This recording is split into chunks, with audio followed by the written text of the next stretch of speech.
Assalamualaikum warahmatullahi wabarakatuh. Kami dari kelompok 2 akan memaparkan materi mengenai prinsip-prinsip belajar dan pembelajaran. Sebelum memaparkan materi, kami akan memperkenalkan diri terlebih dahulu. Perkenalkan, nama saya Ardiana Nurhayya, NIM 20520000010 dari kelas 3A, Pendidikan Guru Sekolah Dasar, Universitas Veteran Bangun Nusantara. Perkenalkan, nama saya Suci Rahmadani Saputri, NIM 20520000021, kelas 3A PGSD dari Universitas Bandara Sukoharjo. Perkenalkan, nama saya Lisa Nurjana, NIM 20520000033 dari kelas 3A Pendidikan Guru Sekolah Dasar Universitas Veteran Bangun Nusantara. Pengertian prinsip belajar. Yang pertama, sesuatu yang dipegang sebagai panutan yang utama. Badudu dan Zain 2001 1089.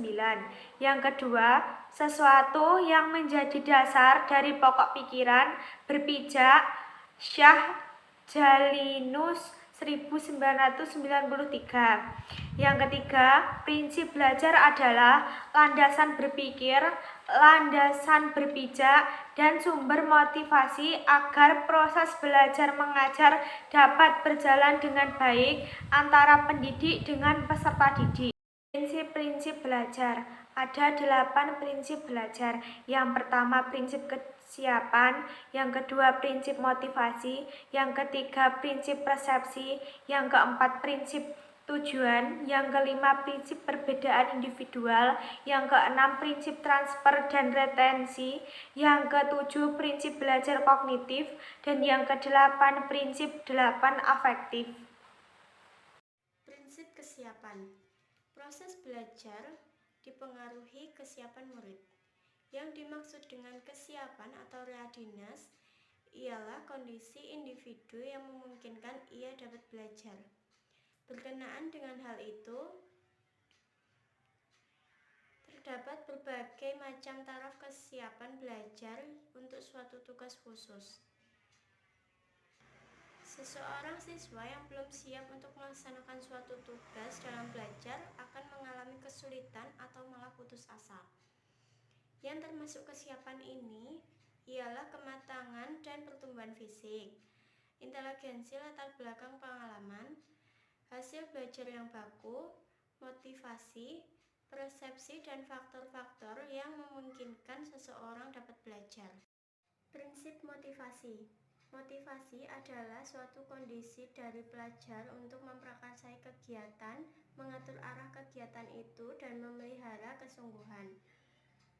Secara alami, anak-anak selalu ingin tahu dan melakukan kegiatan penjajakan dan lingkungannya.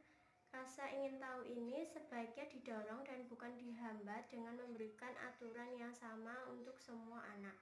Prinsip persepsi.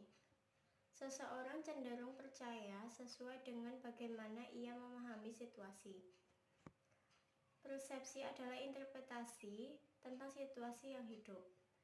Setiap individu melihat dunia dengan caranya sendiri yang berbeda dari yang lain. Persepsi ini mempengaruhi perilaku individu. Seseorang guru akan dapat memahami murid-muridnya lebih baik bila ia peka terhadap bagaimana cara seseorang melihat suatu situasi tertentu. Prinsip tujuan.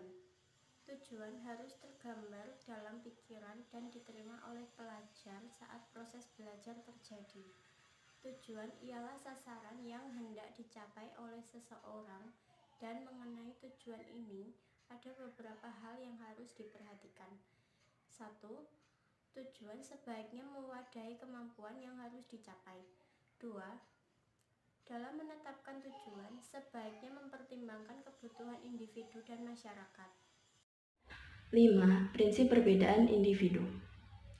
Proses pengajaran seyogianya memperhatikan perbedaan individual dalam kelas sehingga dapat memberikan kemudahan pencapaian tujuan belajar yang setinggi-tingginya.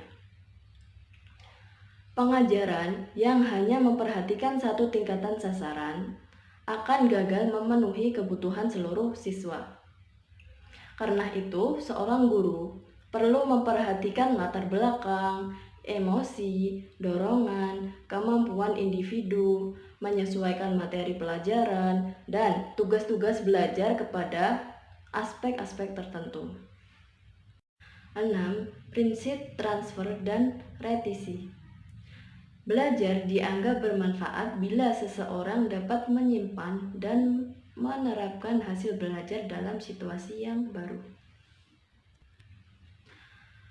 Apapun yang dipelajari dalam suatu situasi pada akhirnya akan digunakan dalam situasi yang lain. Proses tersebut dikenal dengan proses transfer. Kemampuan seseorang untuk menggunakan lagi hasil belajar disebut retensi. Bahan-bahan yang dipelajari dan diserap dapat digunakan oleh para pelajar dalam situasi yang baru. 7. Prinsip kognitif. Belajar kognitif melibatkan proses pengenalan atau penemuan. Belajar kognitif mencakup asosiasi antar unsur, pembentukan konsep, penemuan masalah, dan keterampilan memecahkan masalah yang melanjutkan pembentukan perilaku baru, berpikir, menalar, menilai, dan berimajinasi merupakan aktivitas mental yang berkaitan dengan proses belajar kognitif. Proses belajar itu dapat terjadi pada berbagai tingkatan kesukaran dan menuntut berbagai aktivitas mental. 8. Prinsip belajar afektif. Proses belajar afektif seseorang menentukan bagaimana ia menghubungkan dirinya dengan pengalaman baru. Belajar efektif mencakup nilai emosi dorongan, minat, dan sikap. Dalam banyak hal, pelajar mungkin tidak menyadari belajar afektif. Sesungguhnya, proses belajar afektif meliputi dasar yang asli untuk dapat merupakan bentuk dari sikap, emosi dorongan, minat, dan sikap individu. Beberapa implikasi dari prinsip belajar dan pembelajaran. Yang pertama, prinsip motivasi. Bagi siswa, dituntut untuk memberikan perhatian terhadap semua rangsangan yang mengarah pada terciptanya tujuan belajar. Bagi guru, menggunakan metode yang bervariasi, memilih bahan ajar yang diminati oleh siswa. Yang kedua, keaktifan atau afektif. Bagi siswa dituntut dapat memproses dan mengolah hasil belajarnya secara efektif serta aktif baik secara fisik, intelektual, dan emosional. Sedangkan guru memberikan kesempatan pada siswa untuk melakukan eksperimen sendiri. Prinsip perbedaan individual. Bagi siswa belajar menurut tempo kecepatan masing-masing siswa, sedangkan guru menentukan metode sehingga dapat melayani seluruh siswa. Implikasi prinsip transfer dan retensi bagi guru dan siswa.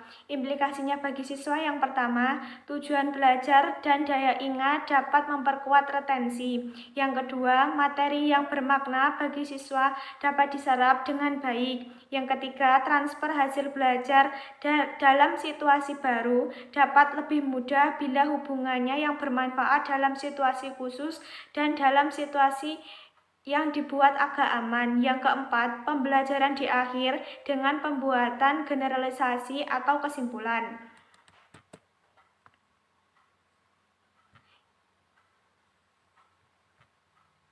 Implikasinya bagi guru yaitu yang pertama, memberikan kesempatan kepada siswa untuk menerapkan kemampuan dalam memecahkan permasalahan sehari-hari.